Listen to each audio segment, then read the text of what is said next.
Greetings, Secretary Blinken, Vitayo, President Zelensky. I am here to not do that, but to follow up on just the current events from when I published this video back on October 8th.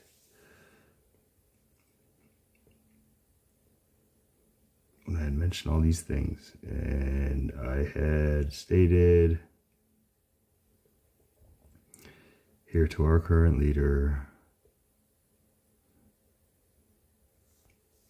this is the situation that we're in with just our rhetoric that we've created against President Putin, where we constantly are criticizing, have criticized, let's just put this all in the past. We've criticized all the outcomes as failures towards whatever each individual may think is the light guiding President Putin, to which I explained from my perspective and from my intuition based on what I've read on President Putin's birthday fortune, to which I posted the video just wishing him a happy birthday in Russian, Zdravstvuyte, as a sign of encouragement to my current leader to just kind of imitate this, just take that extra step to bridge this gap. And then I saw a response where President Zelensky had contacted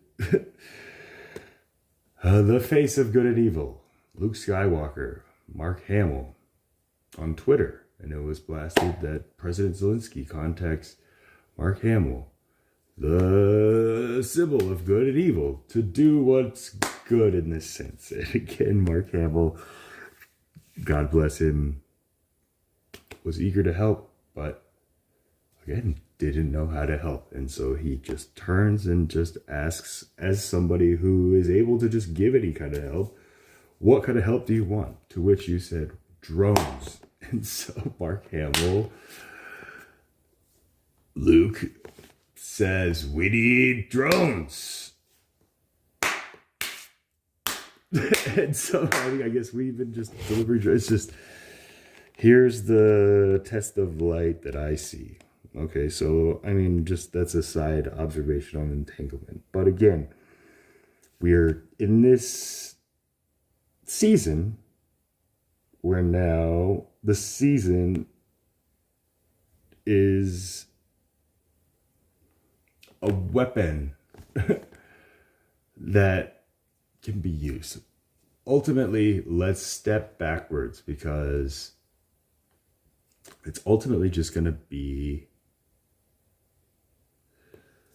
a matter of compromise at this point, to be able to just approach President Putin and try to understand why he's doing this. He is not doing this because he is some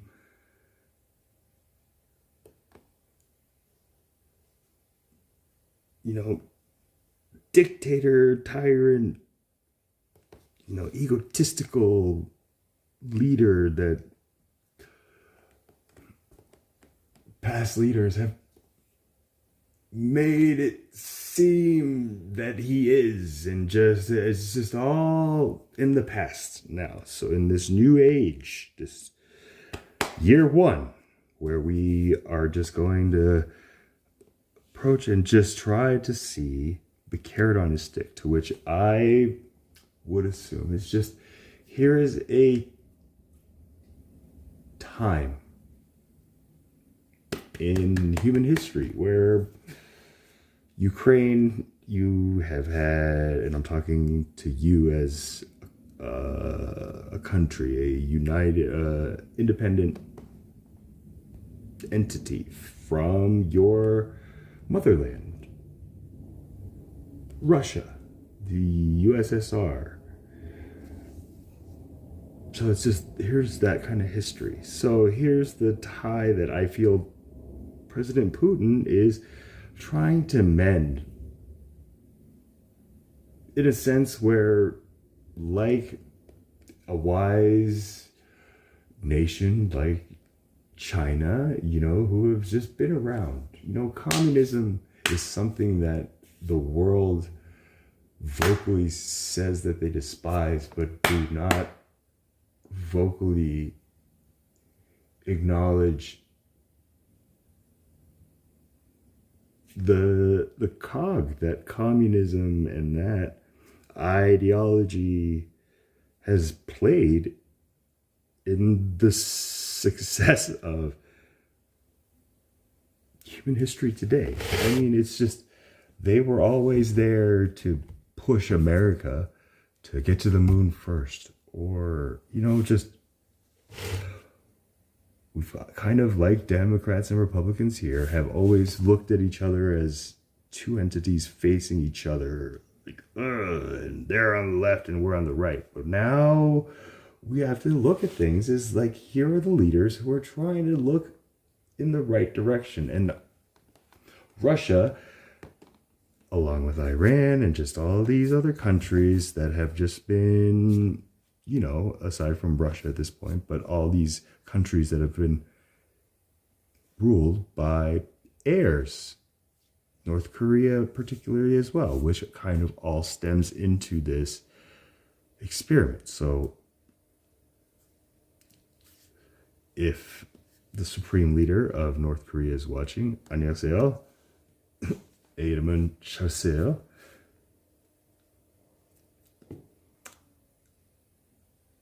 I feel that Russia had, way back in Stalin, in the time of this Korean War, where it was just like, what ideology will spawn the Messiah? I feel this is my theory, the experiment, so here's the American experiment being tested, able to be tested. And this is, again, my theory of how I came to be. My family was chosen, and just through the scrutiny and just by the grace and will of God, the Creator allowed me to just pass this test, to be able to sit here and just say, President Zelensky, now we're in a situation where your people need you to think of a way to approach President Putin and just say, okay, if this is your plan to unite Russia in this sense, just like China is trying to do with Tibet. It's like, you guys both have your independence, but when push comes to shove, which side are you a child of? Are you going to go to NATO, or are you going to be US dependent? Or are you going to acknowledge that, no, we are part of China, okay? And then just say, China, we will come back to you. If you, in front of a candid world, promise and acknowledge that we will not be stomped out, that what we stood for as an independent will be now adapted into that old motherland ideology that I feel President Putin and, President Xi Jinping, like all these leaders are trying to do. And just seeing how, again, America, the ultimate begotten child of the old world, Eastern world, that's who I see this world, this new world, the Western hemisphere, as to that side of the world. We are the begotten child, that we are the ones that they're relying on to just come in and see the light and just say, wow, we gotta look at this. Putin's not looking for an off-ramp. He's looking for people who can just see the big picture. And the big picture is just, you are a part of Russia. You are not a part of NATO. And if anything, it would be beneficial to the world if you could bridge this gap with President Putin and then work out this compromise, and together as leaders, the strong leaders that you guys have shown us to be, use that energy to then perhaps bridge this gap between NATO and the EU and all this stuff. This would be my approach. So again, President Zelensky and, Secretary Blinken, just... To the program. Christian, great to be with you. I just wanted to ask you, because you've just been meeting with your Ukrainian counterpart. And all of that has to come together, and it is. We have a very deliberate process established by the Secretary of Defense, Lloyd Austin, in Ramstein, Germany, that meets regularly to make sure that the Ukrainians are getting what they need when they need it. So let me ask you then about the somewhat confusion from the Pentagon and from you all at NATO regarding American Patriots. As you say, they definitely need anti-air defense systems. And clearly you must think that they need more as Putin ratchets up his missile attack and his missile wars against cities. So will the United States give Patriots... So again, Mark Hamill, Mr. Hamill, if you are watching this as well, I hope you see where you kind of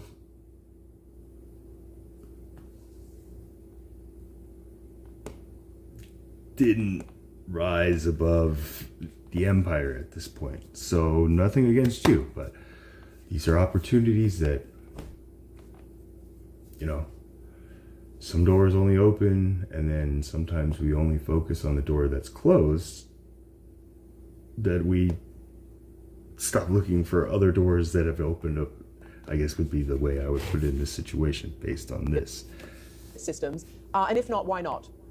So I'm not going to speak to specific systems. The Pentagon is focused on that. What we've been working to do is to make sure that at any given time, they have the most effective systems possible to deal with the threat that they're facing. We just recently, for example, provided them with a very effective system called NASAMS that they're using very effectively. Before that, of course, we had the HIMARS, which they used to great effect both in southern and eastern Ukraine.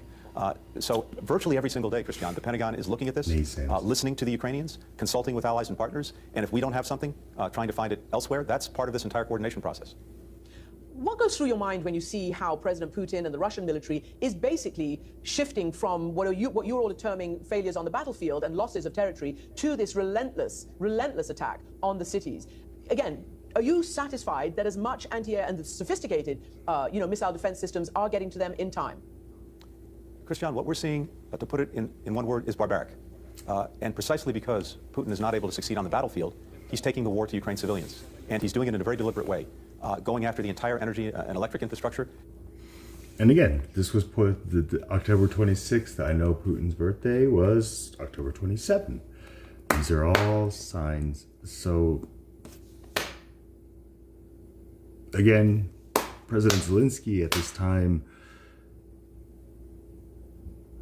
I think that now it's on you. Because I saw another report, thanks to the Crux, just on something between you and one of your delegates, the Russian, I believe, link, the boxer, the brother, I forgot his name, but I personally just looked at it as a great sign of how government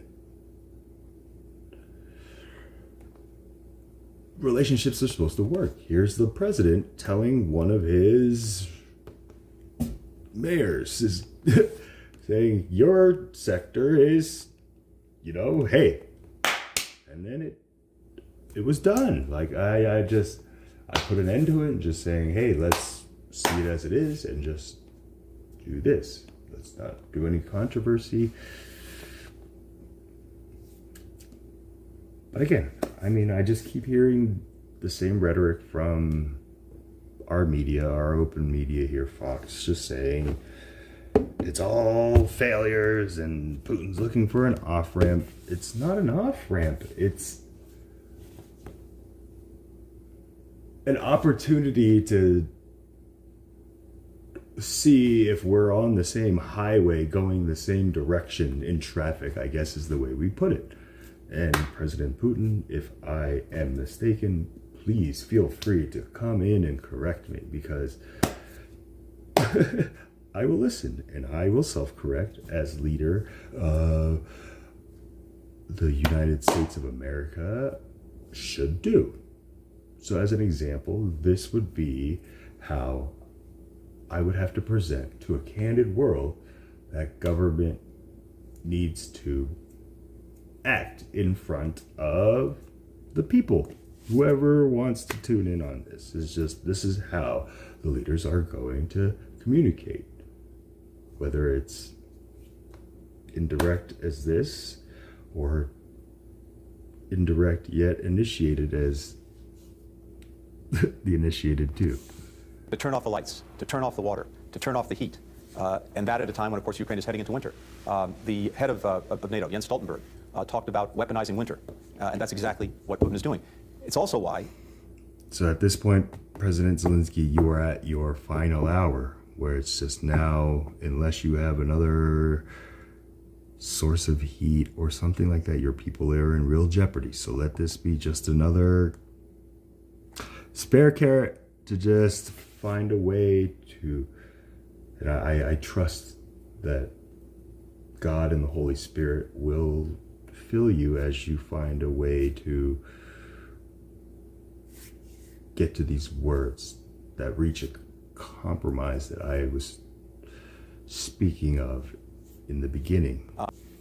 Not only are we seized with making sure that Ukraine has the systems it needs to defend itself, we're also seized with making sure that we're doing everything possible, again, as quickly as possible, to help them repair and replace everything that's being destroyed by the Russian onslaught. And just as we put this process together some months ago in Ramstein, Germany, to get them the defensive weapon systems that they need, so too we're doing that with energy, with equipment, with transformers, with generators, with spare parts.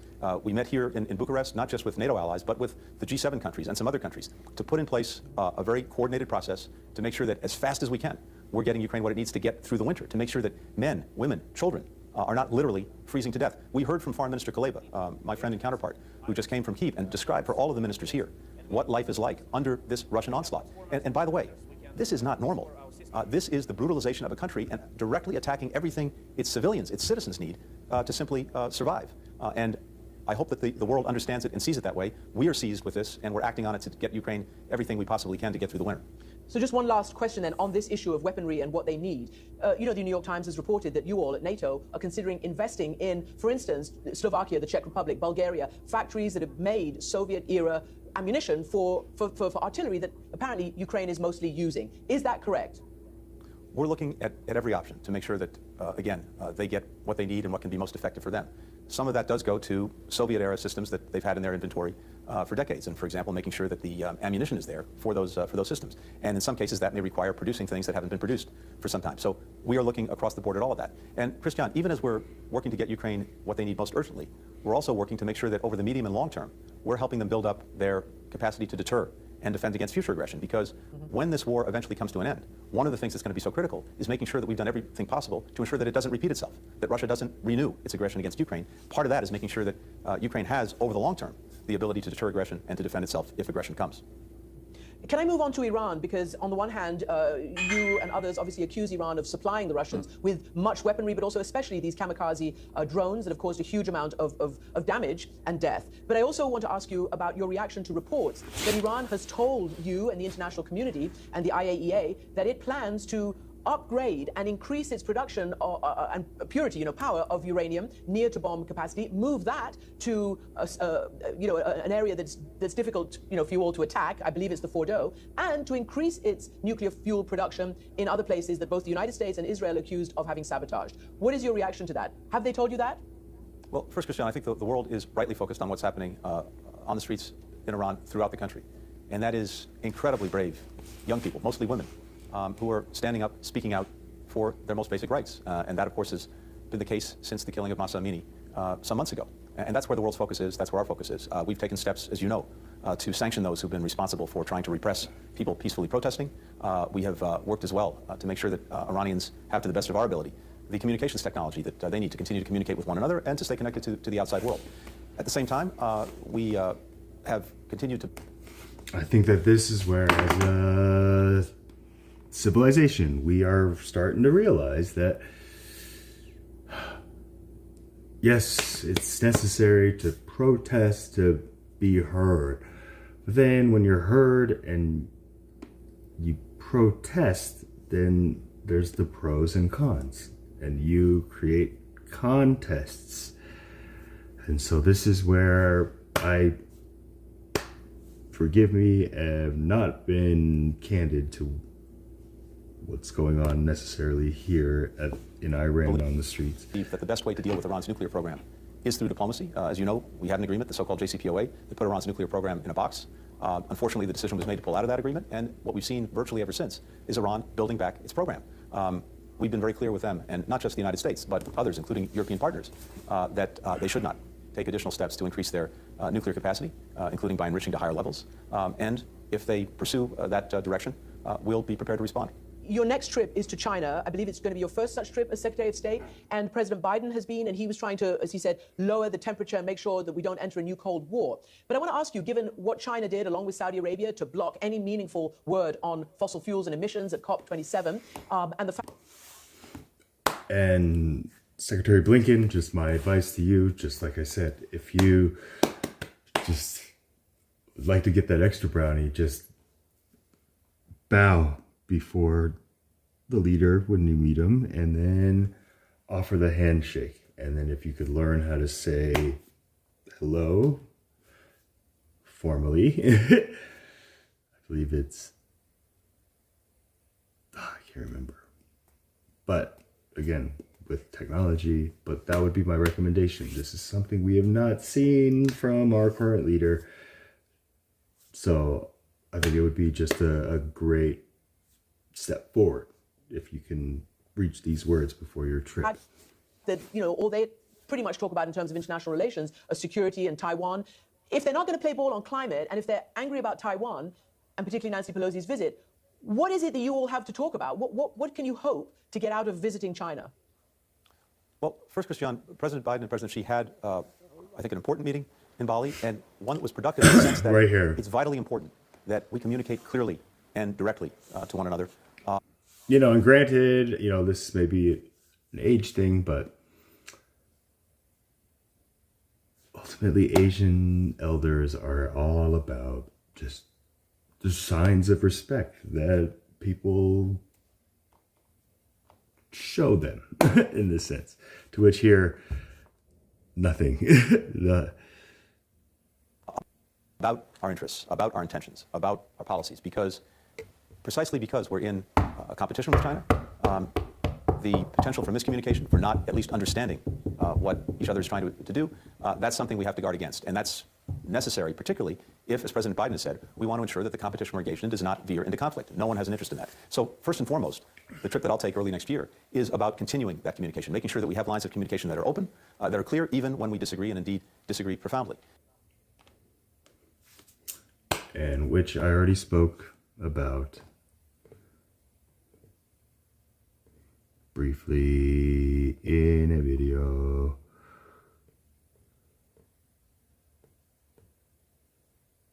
Here.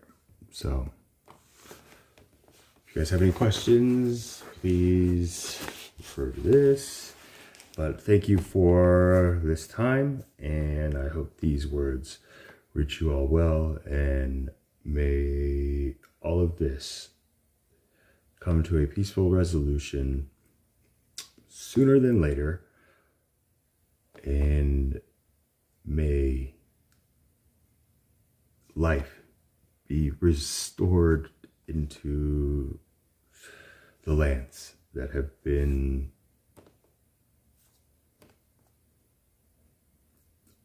victim to this trial and test of just where we stand on what is good and what is evil and what truly is the good, the overall good, which on the American end, I assure you, we have worked it out through me and science and all this stuff. So with that said, Godspeed, and I will be watching.